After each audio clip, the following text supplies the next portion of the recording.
Hello everyone, and thanks for joining us today for the first episode of our new webinar series, An Introduction to Crypto Investing for Professional Wealth Managers. This is a 4-part series starting today and continuing over the next 4 weeks, and we hope you can join us for all of the sessions. I'm Daniel Tardent, Head of Marketing at Blockchange, and today's topic is Crypto Assets Explained. In the remaining weeks, we'll be covering cryptocurrency as a new asset class, crypto investing fundamentals, and creating a crypto portfolio.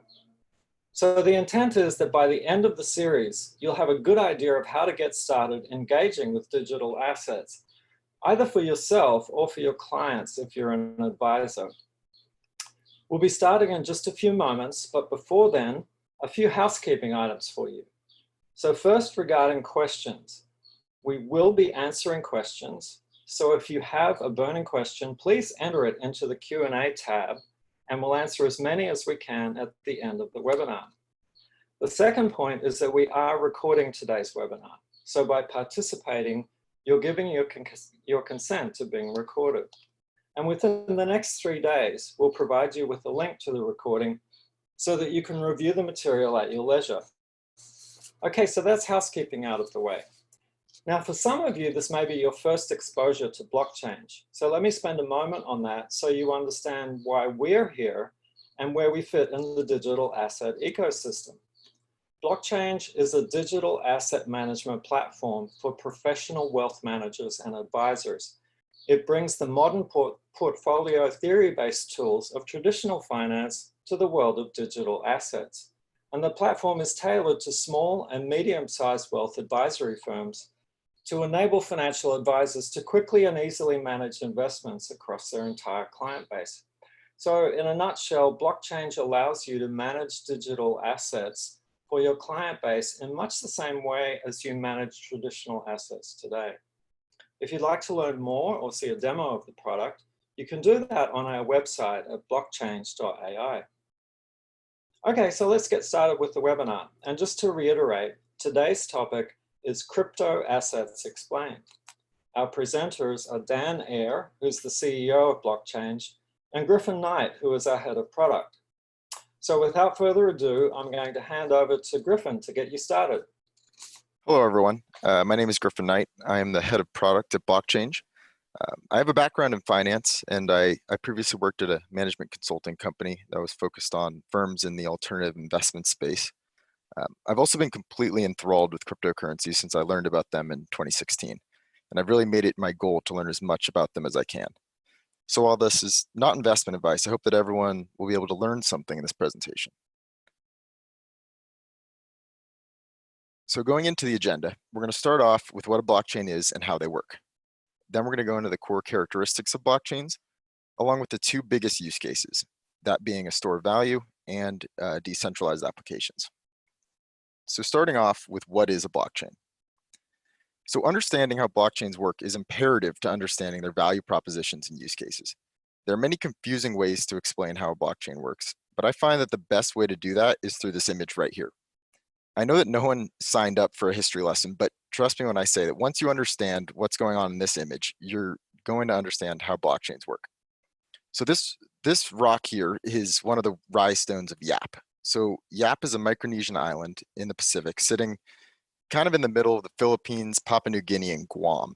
And this large stone is what the Yapese used as currency for hundreds of years. And in fact, they're still using in a limited sense today. These massive discs were made of limestone and ranged anywhere from 8 to 12 feet in diameter and could weigh from anywhere between 2 and 4 tons. Okay, but I mean, how would these work as a currency? They rarely moved. They primarily sat in public spaces. How was ownership assigned if you couldn't bring it into your house or even into your yard? And the answer is social consensus. So through oral history, every person on the island knew who owned which stone. When one would be traded to another person, potentially as maybe for a dowry or payment for a house, the announcement was made in public in which the knowledge of ownership would change. Therefore, if you were to try and steal one, really the only way to do so would be to convince the majority of the population that it was in fact your stone. They weren't fungible in that some of the stones were considered more valuable if they had a more noble lineage. But perhaps the most interesting story regarding the Rhinestones was that they didn't even need to be visible or tangible in order to have value. So one stone famously sunk to the bottom of the ocean as it was still being transported. However, it still was used as a currency, and that Rhinestone at the bottom of the ocean was traded just as the ones on land were. So really the purpose of this story is to explain and show the concept of A, ownership through social consensus, B, ownership without the decree of a centralized third party, and C, ownership without physical command of the asset. So while we're going to return to the Rhinestones in a bit, let's shift gears now to just the concept of value transfer. So another prerequisite for understanding blockchains is understanding the problem of transferring value online.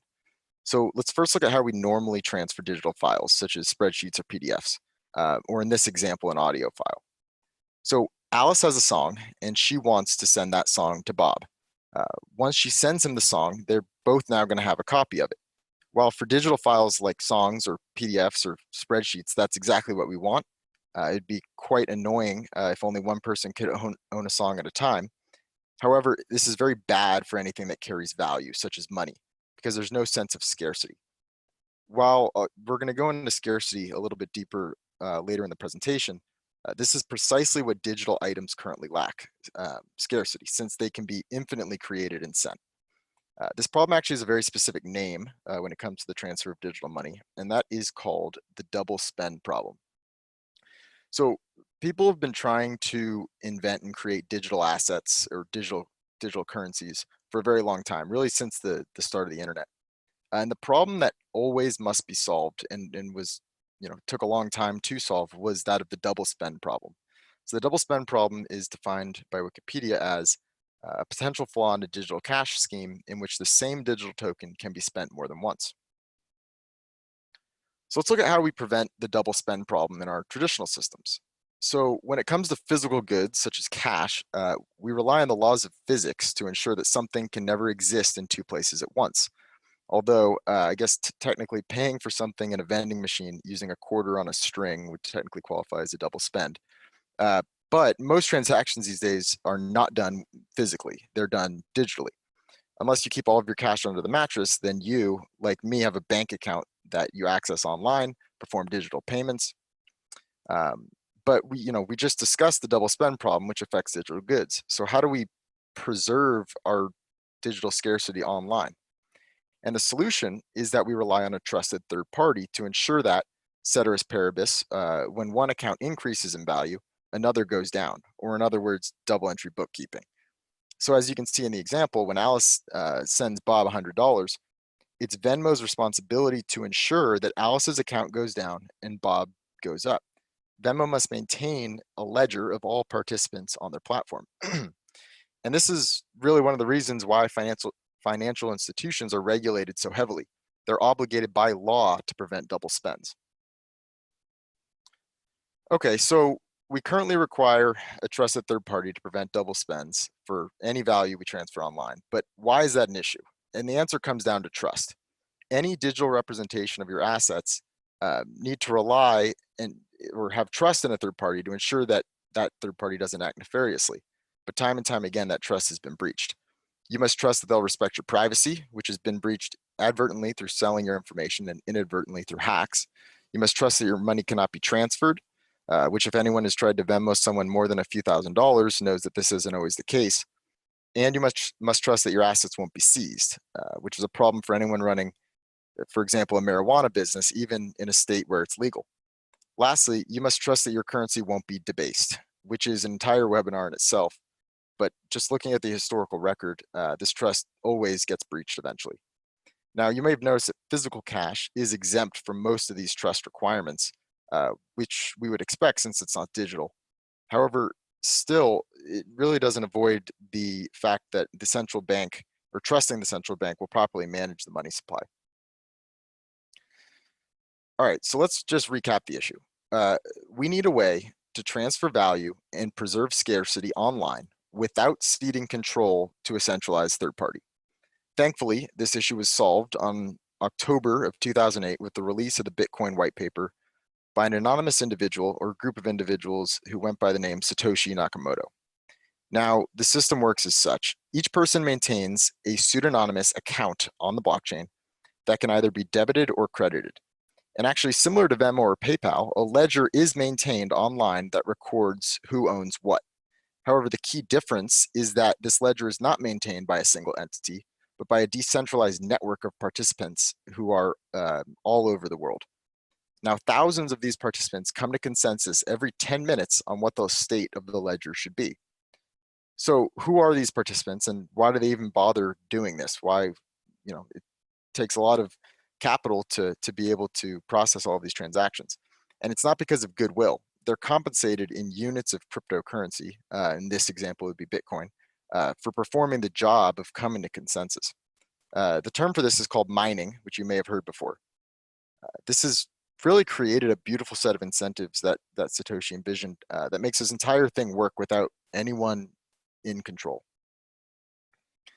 And this gets us back to the Rhinestones, which I hope you can now see works exactly the same way as a blockchain, and that's through social consensus. For the Rhinestones, it's the local villagers, and in crypto's case, it's a globally dispersed group of participants, but the concept is the exact same in that the majority of the participants must agree on who owns what for the system to work. But what about Satoshi? A common question I get all the time is that, well, he created Bitcoin, so he must have power or control over it. But that's just not really the case. Just as the person who decided to use those large rocks as currencies didn't have power over who owned them, Satoshi has really no power over Bitcoin outside of potentially some personal clout. All right, so now let's go into and take a look at some of the core characteristics of blockchains. So the first, public blockchains are open and borderless. So open means that anyone anywhere is able to access the network. And the borderlessness of them is what makes it really truly a global phenomenon and very similar to the internet. The fact that anyone anywhere can access the network is one of the core value propositions that they deliver. Next, we have censorship resistance, which means that the blockchain does not and cannot censor transactions for any reason. And this is really an emergent property of the fact that there's no centralized third party. And this is a very important feature for human rights activists or those living in countries with oppressive governments. Blockchains are also immutable. So immutability is the ability of all transactions that occur on the blockchain to be final and non-reversible. So as time goes on, your transaction becomes more and more solidified in the ledger. So this is a really important characteristic for many retailers wishing to avoid fraudulent chargebacks. So this is why when retailers, all retailers pay a fee for any credit card transaction that occurs, which then gets passed on to consumers. So cryptocurrencies work more like cash in this way, which is what makes all of their transactions final. Crypto assets are also highly resistant to seizure. So this pertains to the fact that crypto is a bearer asset with strong capabilities that make it hard to be physically seized from you.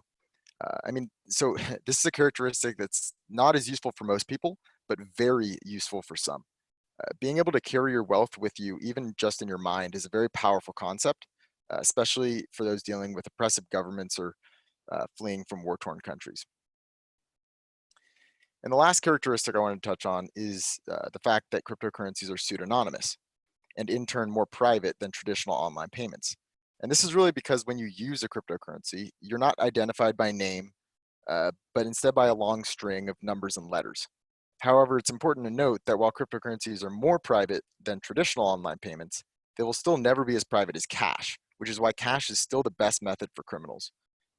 It's also an important feature to be able to maintain your privacy online in a world with large tech companies holding everyone's data in centralized repositories. So with the core characteristics out of the way, I wanted to now touch on one of the two use cases that we're going to be discussing. And the first one is a store of value. So if you've spent any time researching crypto, you'll surely have been reacquainted with the classic Econ 101 definition of money, which is that money should act as a store of value, a medium of exchange, and a unit of account. Now, perhaps the biggest potential for cryptocurrencies is to become a new type of money, and their emergent properties make them actually very, very good for this, especially when it comes to store of value. This use case is similar to that of gold in that they act as an uncensorable, non-inflationary safe haven store of value. This is possible due to the fact that cryptocurrencies such as Bitcoin have a fixed supply and therefore cannot be debased. So the primary cryptocurrency that is vying to become a true store of value is Bitcoin right now. However, there are a couple others that are also fulfilling different needs of money, and those would include Litecoin, Zcash, Monero, Bitcoin Cash, and a couple others. So let's now look at how cryptocurrencies line up against other forms of money, particularly precious metals and fiat currency. So this framework was taken from Vijay Boyapati's The Bullish Case for Bitcoin, which is one of the best articles outlining this use case. It's a little bit long, but I highly recommend that anyone who's interested in learning more on this use case reads. So I won't go into each of these right now, but let's just examine a couple and see how cryptocurrencies stack up. So first, I want to look at portability. So portability, I believe to be one of the most important features of money because I believe that that was the reason why we transitioned from a system of metal to fiat currency in the first place. And that is because moving around and storing gold is highly onerous, especially for individuals. But even fiat pales in comparison to the portability of crypto. You can send cryptocurrency to anyone, anywhere in the world, almost instantly, which is a very, very powerful concept. So I even have a personal anecdote here that I experienced with myself recently when I had a friend in Uruguay who wanted to buy some Bitcoin from me. I transferred the Bitcoin to him immediately, and this cost, it settled instantly and cost only a few cents. However, the process of getting the cash from him was a nightmare. I had to go to 5 different Western Union booths. There were limits. The machine was broken, but finally I ended up getting my cash. But it was really a good insight into how onerous the traditional system of moving money is. And that doesn't even include the amount of fees that he had to spend to pay. So another important property is divisibility. And I also believe that this was an important reason for the transition away from metals to paper currency. And it's really just because paper currency is so much more divisible than gold and silver.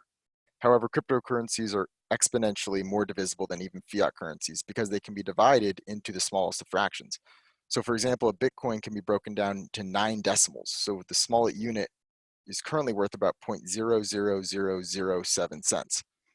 Now, this enables something interesting called micropayments, which are still really being explored. And it's still unclear exactly what the use cases would be. It's clear that we really have never been able to transact and settle this small value before. And lastly, perhaps cryptocurrency's most touted property is their scarcity.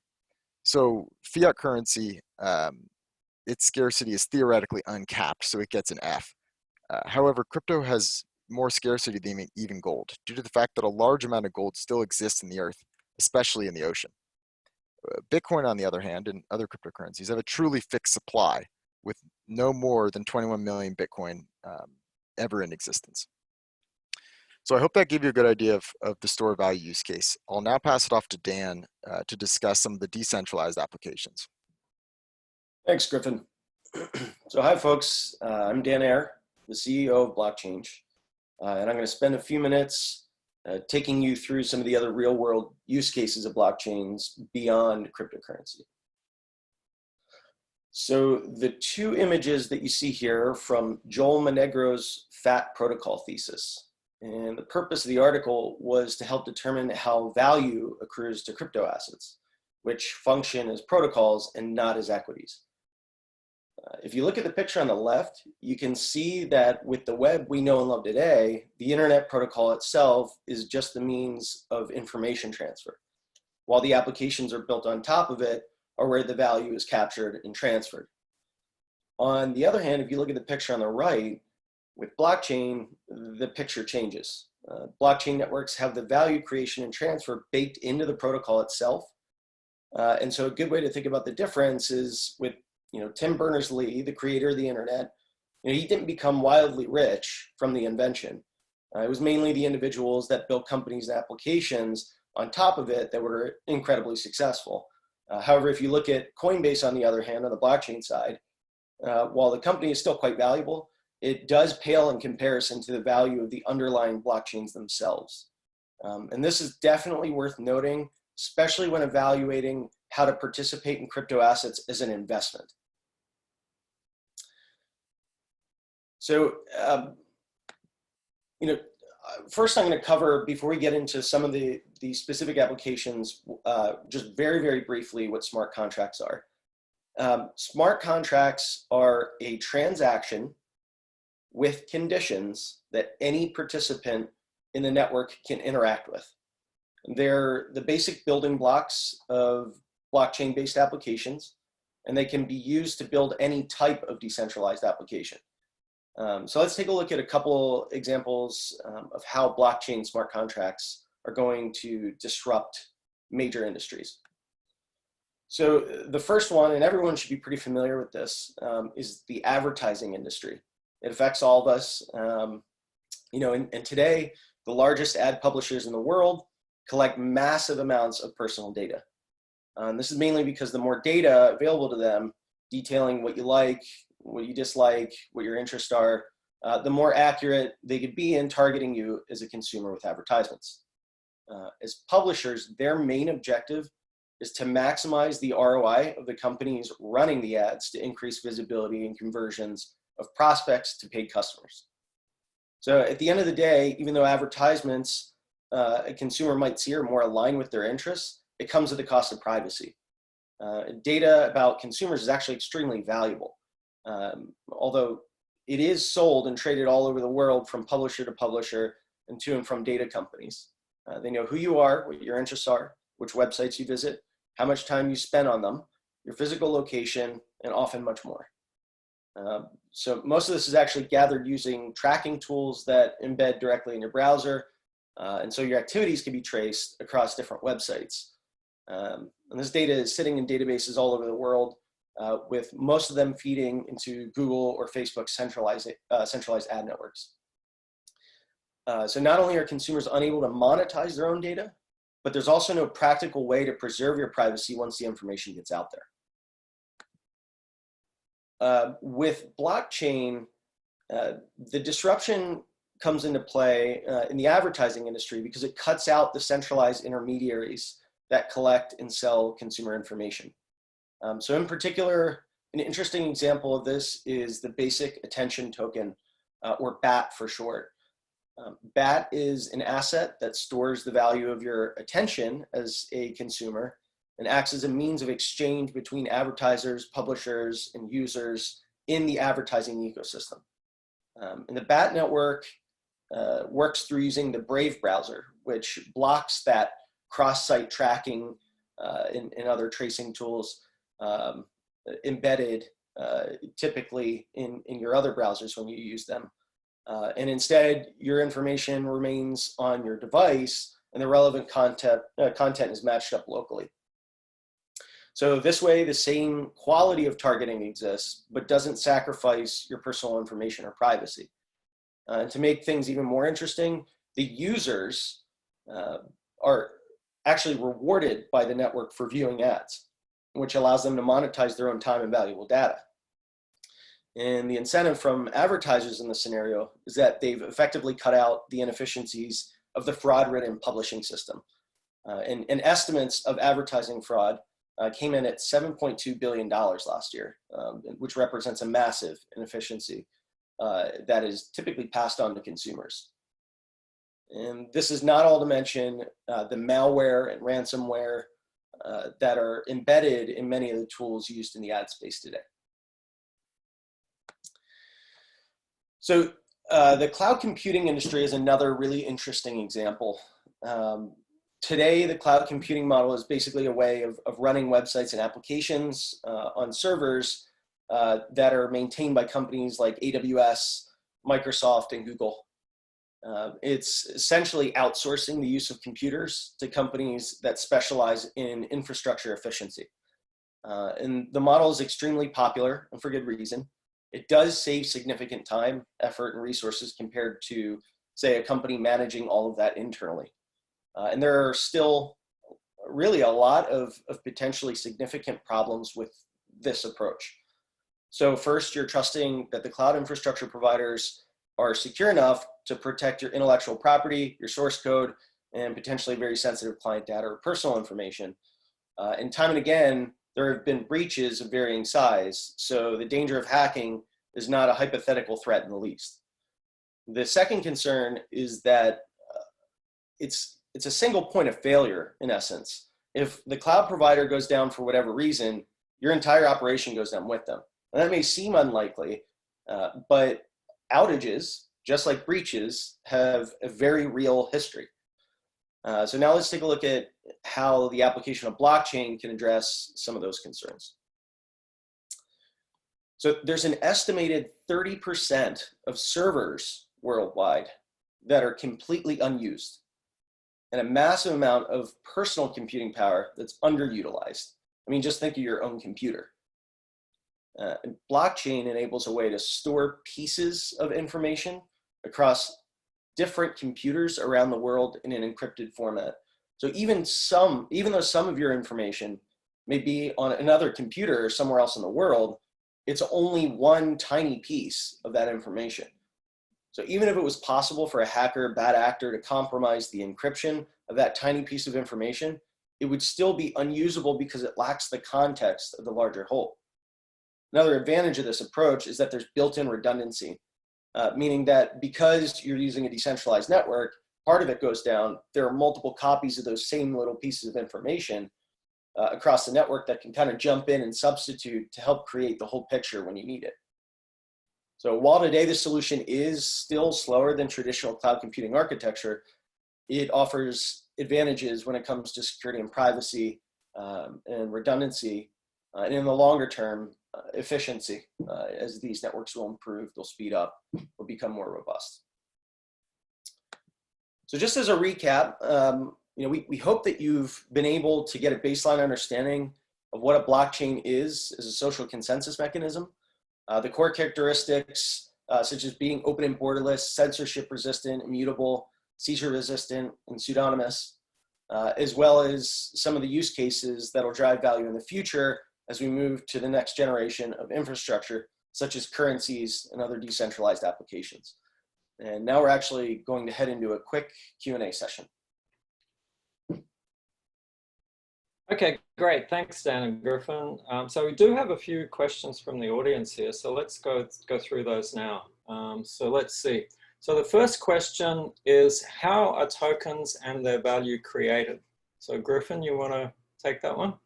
Sure. Yeah, and I could spend a long time talking about this one, but it really comes down to, like, why does any currency have value? And really the reason is because we all agree that it's valuable. So like when it comes to gold has almost no industrial use. Like it has some, but not nearly enough to back the market cap that it presently commands. And that's like a big reason why we had this webinar today, which is to try to explain why cryptocurrencies have value. So depending on which ones they are, whether it be Bitcoin as a store of value and its scarcity, or some of the decentralized applications that Dan was talking about, they each kind of derive their value in different ways. Okay, great.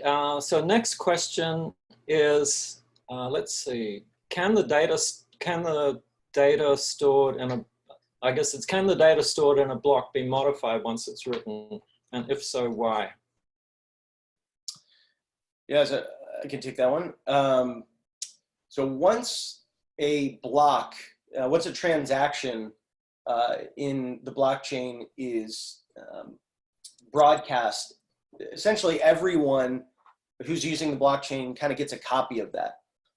And over time, it becomes more and more solidified in place. So if you think of something like Griffin's example of immutability and Amber, kind of packing in fossils progressively over time, you're essentially creating a shared history. So if you wanted to change a transaction on the ledger, you would essentially have to convince the majority of the network that your adjustment is actually the correct one. And as you can imagine, that's going to be extremely difficult with millions of participants, with all of the participants sharing the same record. I mean, it would just be a massive, massive undertaking. In some cases, you might consider it impossible. Okay, thanks, Dan. So let me read this one out. This is fairly long. What is the digital asset equivalent of the public announcement transferring ownership of the Ricestones? In person, you can verify someone's identity. How do you verify that an online announcement is for real?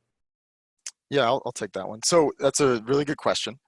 And really the answer, it's a little bit technical, but it's through a form of cryptography called public-private key cryptography. So when you have an account on the blockchain, you're right in that you need to tell the network that you would like to move the value that's in your account.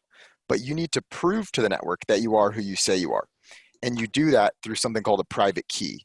Now, a private key is it's just a long string of numbers that when put through a cryptographic algorithm spits out an output that says you are in fact the owner of those coins. However, if you were to lose your private key and someone else were to get control of it, then they in theory could use it to transact through your public address. And I also wanted to say I'm seeing some questions coming up in the chat. If you could utilize the Q&A, so Zoom has a Q&A feature. If you could put those in there, that would be awesome. Thank you. Okay, so yeah, good point, Griffin. So let's ask a couple of those now that came up in the chat. So the first one is, what vehicles or funds are available for wealth managers to give their clients exposure to digital assets? Great question. Yeah, so I can take that one. So today, there are really only a few ways to do this. One would be utilizing a fund that essentially is kind of managing an index of sorts. And really, usually you're just tracing the behavior, the price behavior of a select few digital assets. You don't really have exposure to the digital assets themselves.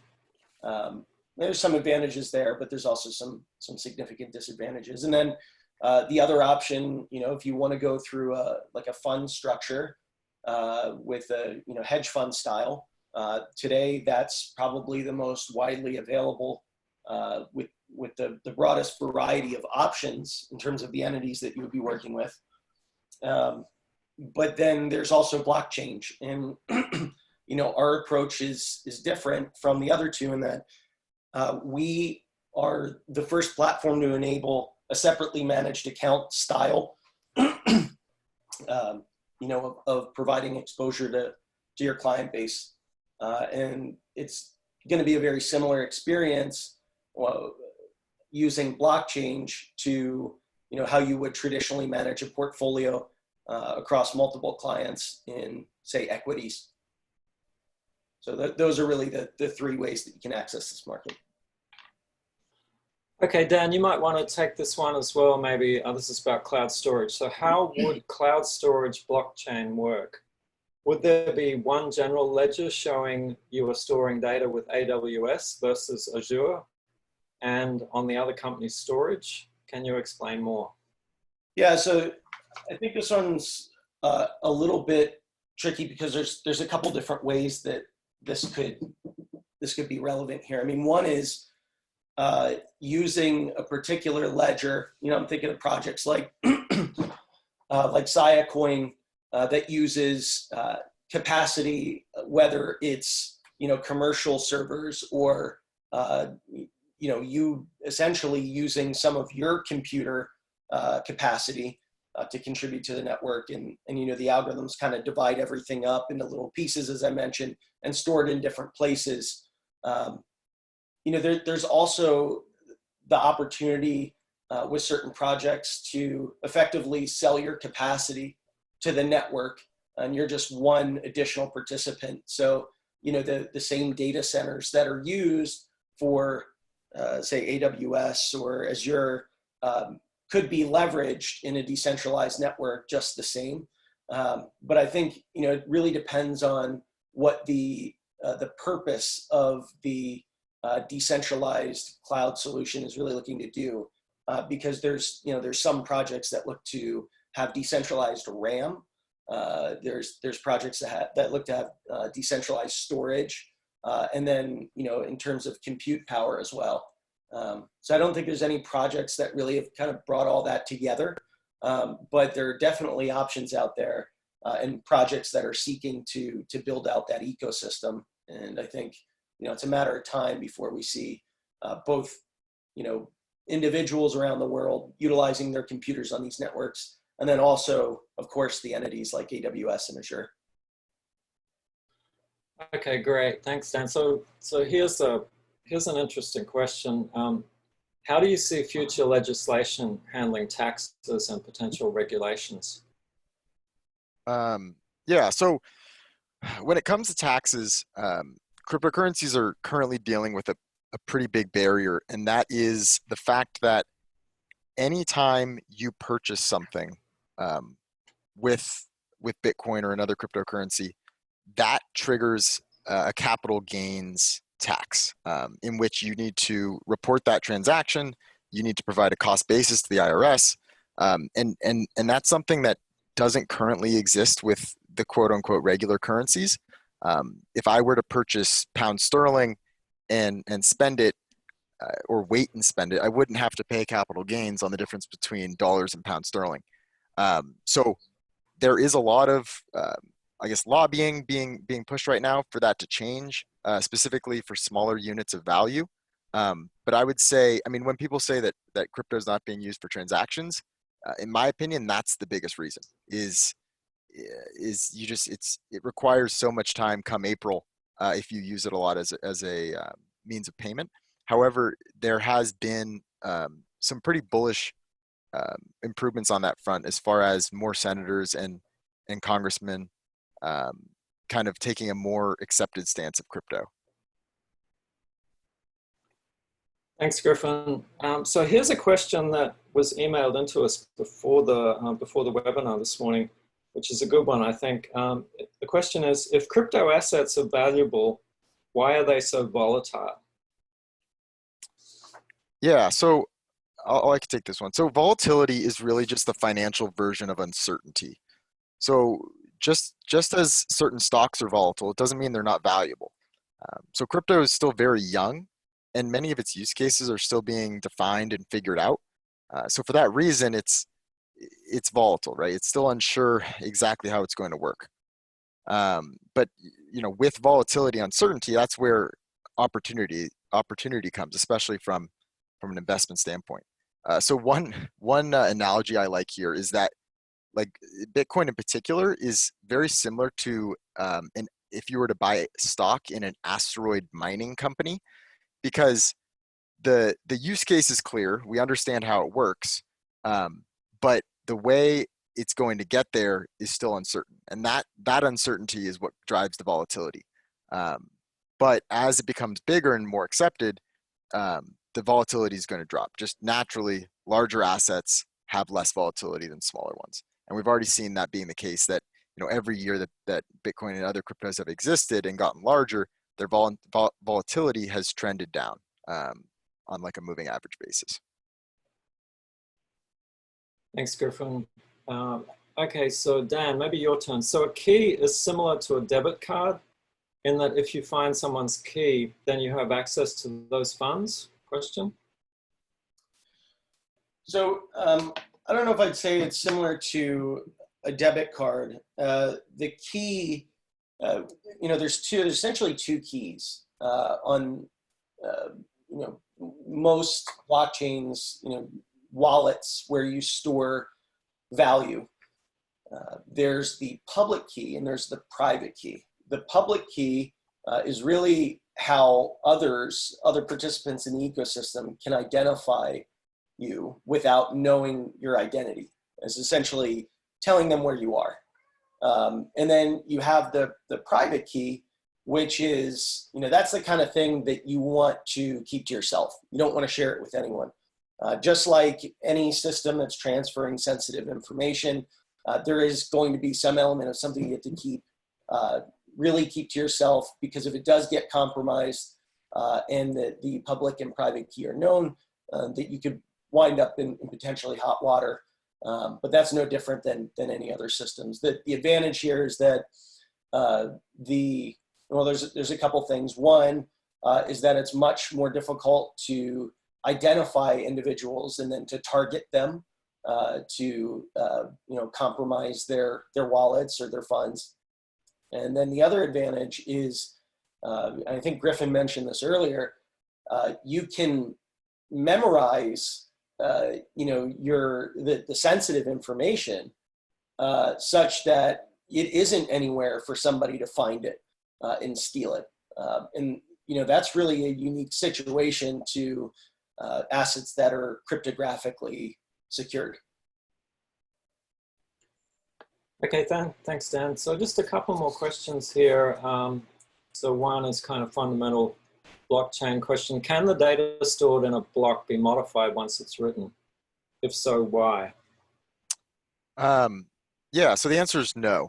And that's kind of why it's called blockchain, in that you can think of every block as a state of the ledger. So once you're at a certain point in a state of a ledger, as in a certain state of accounts, you can't go back retroactively and change what had happened in the past. This is like a much longer discussion on like how consensus is achieved and how mining works. But the best metaphor I think of is, and that's why I had that slide, the immutability slide with the butterfly trapped in a block of amber, that every transaction and every block that happens further solidifies all transactions that happened before it, until you get to all the way down to the first block, which had the first transaction in it. Okay, thanks, Gervin. So we got a couple more questions that just came in. So this is an interesting one. So what if a threat actor gains control of enough compute power to override group consensus? Yeah, sorry, let me take this on this. So my favorite thing in crypto is consensus and consensus mechanism. So this is an interesting one, and this person probably saw Silicon Valley, because in the most recent season, they actually simulated this exact concept, which is they were building a decentralized network, and they had what is called in the crypto world a 51% attack. And a 51% attack is, if 51 out of the 100 participants feel a certain way or collude, that they can affect the network. So while this is true in theory, what really would happen if a single entity got control of 51% of the network is they would have the ability to potentially censor blocks, but they wouldn't be able to change the history. Now, this gets to like a deeper level incentives, which is anyone who even gets the ability to do so has invested so much money in their mining hardware. And if doing that nefarious act of taking control of the blockchain would reduce the value of the coin, their mining hardware is inherently less valuable. So it's this like skin in the game type incentive that keeps people in check.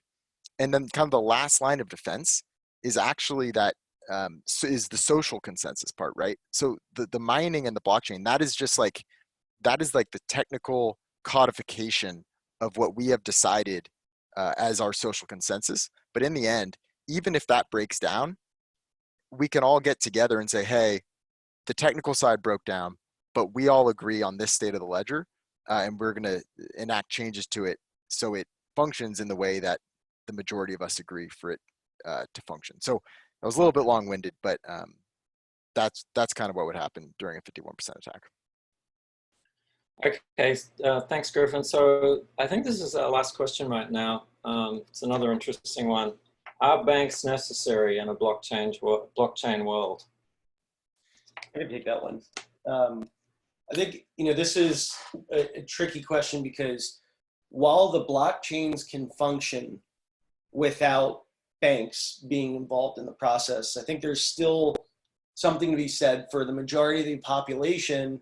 They don't want to self-custody their own assets. They want their financial advisors to kind of custody everything on the asset management front, and they want the banks to be responsible for keeping assets safe.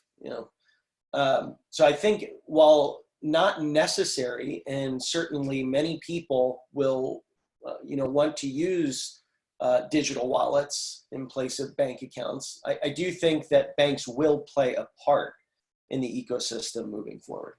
Yeah, and I just have something to add to that. So Dan, everything Dan said is correct. But the additional piece to it is, people are always going to need loans, right? And that's where, in order to give out a loan, the bank needs to at least have some level of deposits. So if someone is going to be able to earn interest on their money, whether it's Bitcoin or cash, they will at some point be incentivized to put money into a bank. The big difference, though, with crypto versus traditional cash is something that I've spent a lot of time researching and thinking about, which is called proof of reserves, which is this idea that a bank can very easily prove through a digital signature how much cryptocurrency it currently possesses. And this is something that is not really possible today. The only way that you could get a proof of reserve in a traditional bank right now would be for a third party to perform an audit, which, as we know from the issues with third parties, requires a certain level of trust, whereas a digital signature would not.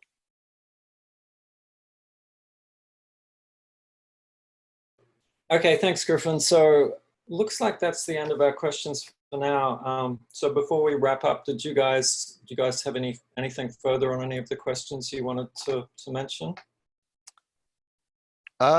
No, not really. I mean, just if anyone has any additional questions or wants to discuss further on any of the topics, I'm always happy to do so.